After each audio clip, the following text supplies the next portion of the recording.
ಹರೇ ಶ್ರೀನಿವಾಸ. ಸ್ನೇಹಿತರೆ, ಪುಷ್ಯ ಮಾಸದಲ್ಲಿ ಒಂದು ತಿಂಗಳು ಹಾಕ್ತಕ್ಕಂತಹ ಒಂದು ರಂಗೋಲಿಯನ್ನು ನಿಮಗೆ ತೋರಿಸ್ಕೊಡ್ತಾ ಇದ್ದೀನಿ. ಈ ರಂಗೋಲಿ ಶಿಂಶುಮಾರ ರೂಪಿ ಪರಮಾತ್ಮನ ರಂಗೋಲಿ. ಈ ರಂಗೋಲಿಯನ್ನು ಡಿಸೆಂಬರ್ 20ನೇ ತಾರೀಕು ಶನಿವಾರ ಪುಷ್ಯ ಮಾಸದ ಪಾಡ್ಯ ಅವತ್ತಿನ ದಿನದಿಂದ ಜನವರಿ 18 ಅಮಾವಾಸ್ಯೆ ಇದೆ ಅಲ್ಲಿ ತನಕನೂ ಒಂದು ತಿಂಗಳು ಈ ರಂಗೋಲಿಯನ್ನು ಪ್ರತಿನಿತ್ಯವಾಗಿ ದೇವರ ಮುಂದೆ ಹಾಕೋಬೇಕು. ಶಿಂಶುಮಾರ ರೂಪಿ ಪರಮಾತ್ಮನ ರಂಗೋಲಿಯನ್ನು ಯಾಕೆ ಹಾಕಬೇಕು, ಈ ರಂಗೋಲಿಯ ವಿಶೇಷತೆಗಳೇನು, ಮತ್ತೆ ಈ ರಂಗೋಲಿಯನ್ನು ಹೇಗೆ ಹಾಕಬೇಕು ಅಂತ ನಿಮಗೆ ಈಗ ತಿಳಿಸ್ತಾ ಹೋಗ್ತೀನಿ. ಬನ್ನಿ ಸ್ನೇಹಿತರೆ, ನೋಡೋಣಂತೆ. ಮೊದಲಿಗೆ ರಂಗೋಲಿ ಹೇಗೆ ಹಾಕೋದು ಅಂತ ತಿಳಿಸ್ಬಿಡ್ತೀನಿ, ಹಾಗೇನೆ ಅದರ ವಿಶೇಷತೆಗಳನ್ನು ಸಹ ನಿಮಗೆ ಹೇಳ್ತಾ ಹೋಗ್ತೀನಂತೆ. ಮೊದಲಿಗೆ ಶ್ರೀಕಾರವನ್ನು ಬರ್ಕೋಬೇಕು, ನಂತರ ಈ ರೀತಿಯಾಗಿ ಹಾಕಬೇಕು. 8 ಬರಿತೀವಲ್ವ, ಅದನ್ನು ಮಲಗಿಸಿ ಈ ರೀತಿಯಾಗಿ 8 ಆಕಾರದಲ್ಲಿ ಒಂದಕ್ಕೆ ಒಂದು ಜಾಯಿಂಟ್ ಆಗಿ ನೋಡ್ರಿ ಹೀಗೆ ಬರ್ಕೋಬೇಕು. ಮಧ್ಯದಲ್ಲಿ ಒಂದೊಂದು ಚುಕ್ಕೆಯನ್ನು ಇಡಬೇಕು. ಹಾಗೆ ಒಂದು ಗೆರೆಯನ್ನು ಹೀಗೆ ಮಧ್ಯಕ್ಕೆ ಹಾಕೋಬೇಕು. ಸ್ವಲ್ಪ ಉದ್ದನಾಗಿ ಮೇಲಕ್ಕೆ ಹೋಗೋ ಥರ ಗೆರೆಯನ್ನು ಹಾಕ್ಕೊಳ್ರಿ. ಕೆಳಗಡೆ ಈ ರೀತಿಯಾಗಿ ಚೇಳಿನ ಮುಖವನ್ನು ಮಾಡಬೇಕು. 2 ಕಣ್ಣುಗಳನ್ನು ಬರಿಬೇಕು. ಹೀಗೆ ಚೇಳಿನ ಮುಖ ಕೆಳಗಡೆ ಇರೋ ಥರ ಹಾಗೆ ಬರ್ಕೋಬೇಕು. ನಂತರ ಇದಕ್ಕೆ ಹೀಗೆ ಈ ರೀತಿಯಾಗಿ ಹಾಕಬೇಕು. ಮಧ್ಯದಲ್ಲಿ ಗೆರೆಗಳನ್ನು ಹಾಕ್ತಾ ಹೋಗಬೇಕು. ನೋಡ್ರಿ, 7 ಗೆರೆಗಳನ್ನು ಹಾಕಬೇಕು. 7 ಲೋಕಗಳು ಅಂತ 7 ಗೆರೆಗಳನ್ನು ಈ ರೀತಿಯಾಗಿ ಹಾಕಬೇಕು. ಮತ್ತೆ ಇಲ್ಲಿ ಈ ರೀತಿಯಾಗಿ ಸೊಂಡಿಲಿನ ಆಕಾರದಲ್ಲಿ ಹಾಕಬೇಕು. ಚೇಳಿಗೆ ಕೊಂಡಿಗಳಿರುತ್ತಲ್ಲ, ಆ ರೀತಿಯಾಗಿ ಹೀಗೆ 4 ಹಾಕಬೇಕು. ಇಲ್ಲಿ ಮಧ್ಯದಲ್ಲಿ 1.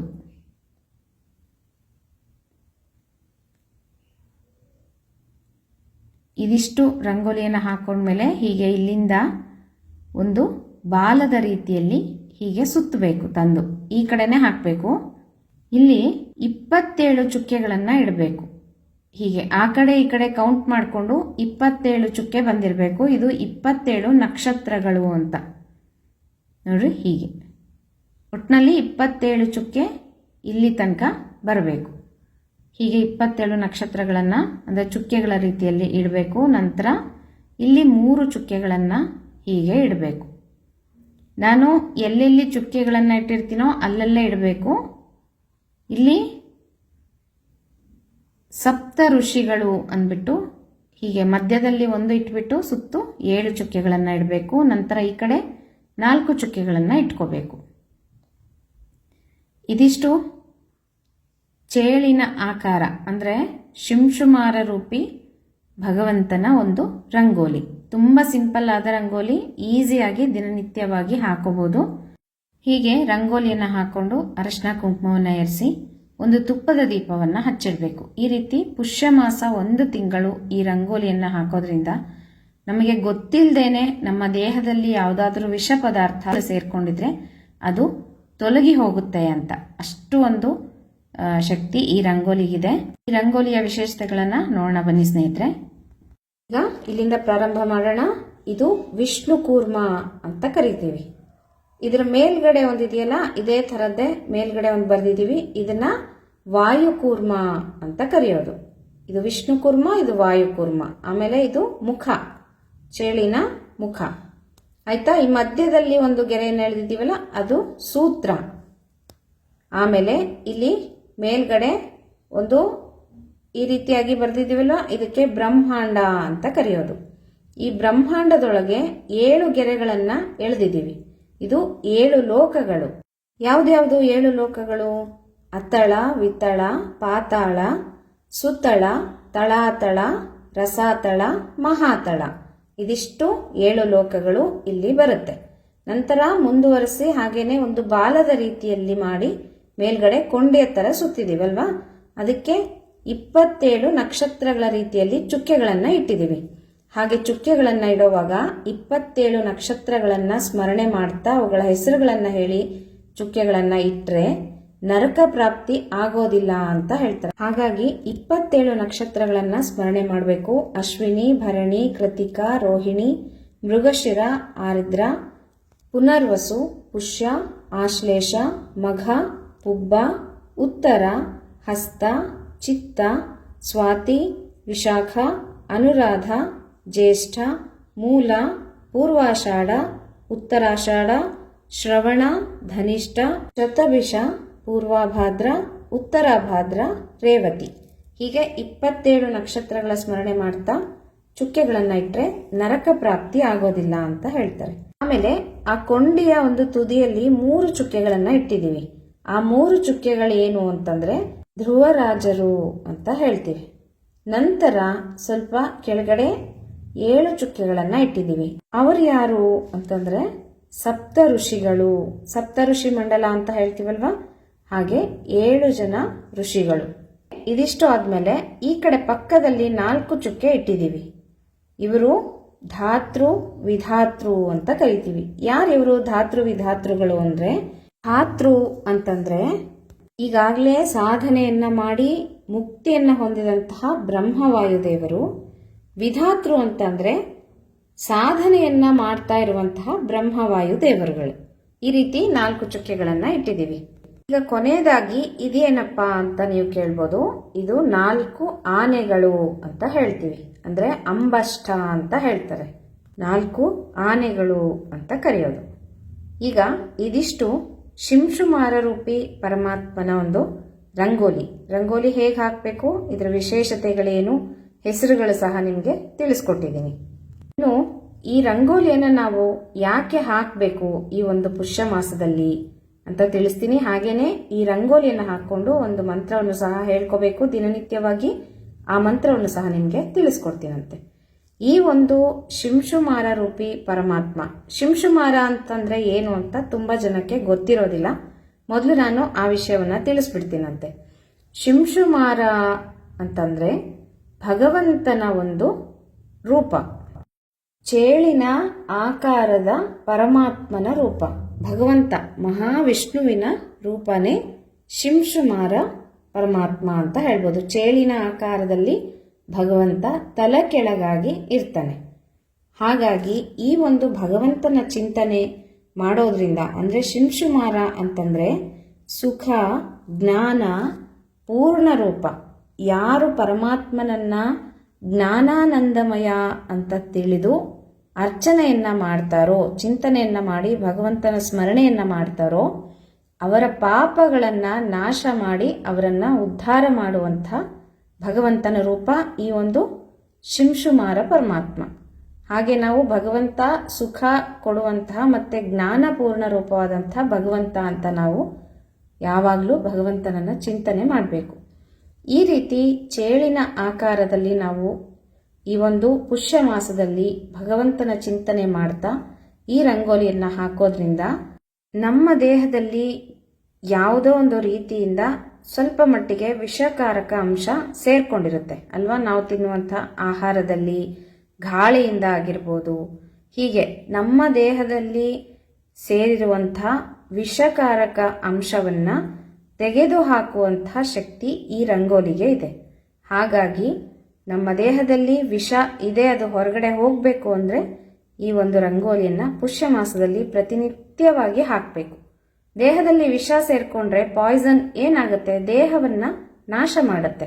ಹಾಗಾಗಿ ನಮ್ಮ ದೇಹದ ರಕ್ಷಣೆಯನ್ನ ಮಾಡ್ತಕ್ಕಂತಹ ಭಗವಂತ, ಚೇಳಿನ ರೂಪದಲ್ಲಿ ಇರ್ತಕ್ಕಂತಹ ಶಿಂಶುಮಾರ ರೂಪಿ ಪರಮಾತ್ಮ ನಮ್ಮನ್ನ ಆ ವಿಷವನ್ನ ತೆಗೆದು ನಮ್ಮನ್ನ ರಕ್ಷಣೆ ಮಾಡ್ತಾನೆ. ಹಾಗಾಗಿ ಈ ಒಂದು ರಂಗೋಲಿಯನ್ನ ಪುಷ್ಯ ಮಾಸದಲ್ಲಿ ಎಲ್ಲರೂ ತಪ್ಪದೆ ಹಾಕೋಬೇಕು. ಇನ್ನು ಒಂದು ಶಿಂಶುಮಾರ ರೂಪಿ ಪರಮಾತ್ಮನ ವಿಗ್ರಹಗಳು ಈ ರೀತಿಯಾಗಿ ಇರುತ್ತೆ. ಈ ರೀತಿಯಾಗಿ ಪ್ರತಿಮೆಗಳು ಸಿಗುತ್ತೆ.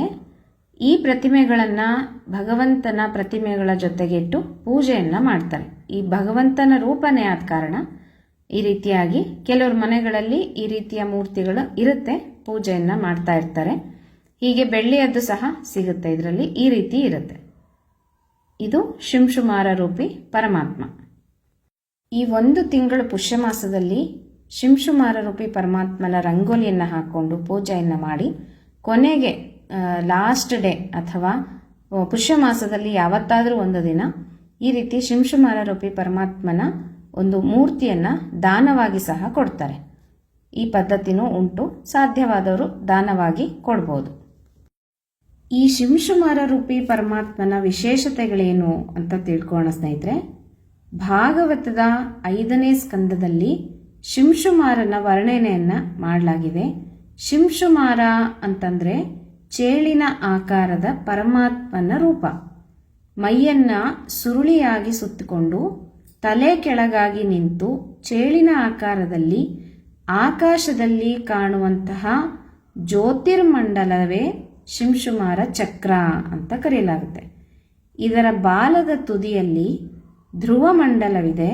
ಹಾಗೇನೆ ಶಿಂಶುಮಾರ ಪರಮಾತ್ಮ ತನ್ನ ಬಾಲದ ತುದಿಯಲ್ಲಿ ಇಡೀ ವಿಶ್ವವನ್ನ ಧರಿಸಿದ್ದಾನೆ ಅಂತ ಹೇಳಲಾಗುತ್ತೆ. ಒಂದು ತುದಿ ಇದೆಯಲ್ಲ, ನಾವು 27 ನಕ್ಷತ್ರಗಳು ಬರೆದ್ವಲ್ಲ, ಆ ನಕ್ಷತ್ರಗಳು ಮತ್ತೆ ಗ್ರಹಗಳನ್ನ ಶಿಂಶುಮಾರ ಚಕ್ರ ಏನಿದೆ ಅದು ನಿಯಂತ್ರಣವನ್ನ ಮಾಡ್ತಾ ಇರುತ್ತೆ. ಒಟ್ನಲ್ಲಿ ಶಿಂಶುಮಾರ ಅಂತಂದ್ರೆ ಅರ್ಧ ದೇಹ ಪುರುಷಾಕಾರ, ಅರ್ಧ ದೇಹ ಚೇಳಿನ ಆಕೃತಿಯಲ್ಲಿ ಇರುತ್ತೆ. ಚೇಳಿನ ಆಕಾರದಲ್ಲಿರುವಂತಹ ಭಗವಂತ ಬಾಲ ಮೇಲೆ ಮಾಡಿದ್ದಾನೆ, ಮುಖವನ್ನ ಕೆಳಗೆ ಮಾಡಿದ್ದಾನೆ ಅಂತ ಹೇಳಲಾಗುತ್ತೆ. ಶಿಂಶುಮಾರ ಅಂತಂದ್ರೆ ಸಾಕ್ಷಾತ್ ಕಾಲಪುರುಷನಾದಂತಹ ಶ್ರೀಮನ್ ನಾರಾಯಣನೇ. ಹಾಗಾಗಿ ಭಗವಂತನ ಒಂದು ರೂಪ ಅಂತ ಹೇಳ್ತೇವೆ. ಶಿಂಶುಮಾರ ನಭೋಮಂಡಲದಲ್ಲಿ ಅತ್ಯಂತ ಎತ್ತರದ ಸ್ಥಾನದಲ್ಲಿ ಇದ್ದಾನೆ. ಅಂದರೆ ಎಲ್ಲ ಗ್ರಹಗಳಿಗೂ ಉನ್ನತವಾದಂಥ ಸ್ಥಾನದಲ್ಲಿ ಶಿಂಶುಮಾರ ರೂಪಿ ಪರಮಾತ್ಮ ಇದ್ದಾನೆ. ಪ್ರತಿದಿನ ಸಪ್ತ ಋಷಿಗಳು ಶಿಂಶುಮಾರನ ಪ್ರದಕ್ಷಿಣೆಯನ್ನ ಮಾಡ್ತಾ ಇರ್ತಾರಂತೆ. ನಾವಲ್ಲಿ 7 ಚುಕ್ಕೆಗಳನ್ನ ಇಟ್ಟು ಬರ್ದಿದ್ದೀವಲ್ಲ ಆ ಬಾಲದ ಹತ್ರ, ಕೊಂಡೆ ಹತ್ರ, ಅಲ್ಲಿ ಸಪ್ತ ಋಷಿಗಳು ಇರ್ತಾರೆ. ಅವರು ಪ್ರತಿದಿನ ಪ್ರದಕ್ಷಿಣೆಯನ್ನ ಮಾಡ್ತಾ ಇರ್ತಾರಂತೆ ಶಿಂಶುಮಾರ ರೂಪಿ ಪರಮಾತ್ಮನಿಗೆ.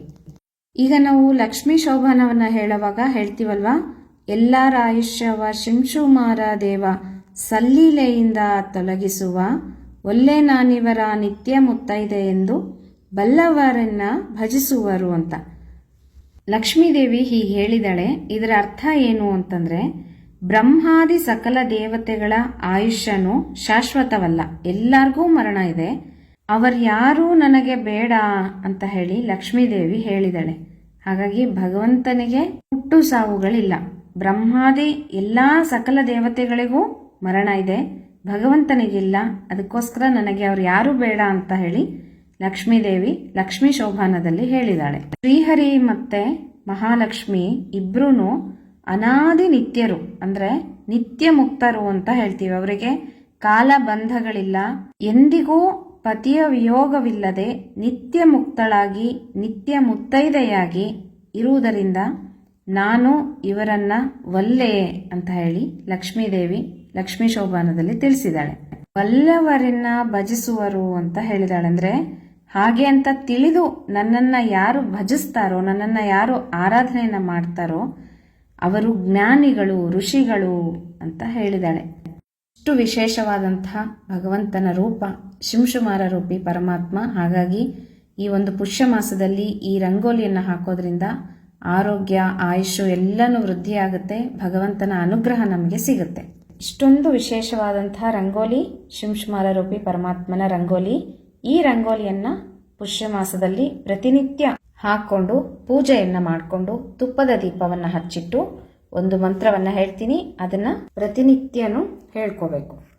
ಮಂತ್ರ ಹೀಗಿದೆ: ನಮೋ ಜ್ಯೋತಿರ್ಲೋಕಾಯ ಕಾಲಾಯನಾಯ ನಿಮಿಷಾಂ ಪತಯೇ ಮಹಾಪುರುಷಾಯ ಧೀಮಹಿ ಅಂತ ಬರುತ್ತೆ.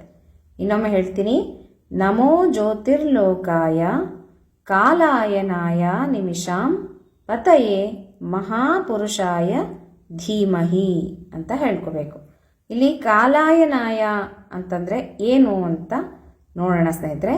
ಕಾಲಾಯನಾಯ ಅಂತಂದ್ರೆ ಕಾಲ ನಿಯಾಮಕತ್ವವನ್ನ ಗಮನದಲ್ಲಿಟ್ಟುಕೊಂಡು ಎಲ್ಲರ ಆಯುಷ್ಯಕ್ಕೂ ಶಿಂಶುಮಾರ ನಿಯಾಮಕನಾಗಿದ್ದಾನೆ ಅಂತ ಅರ್ಥ.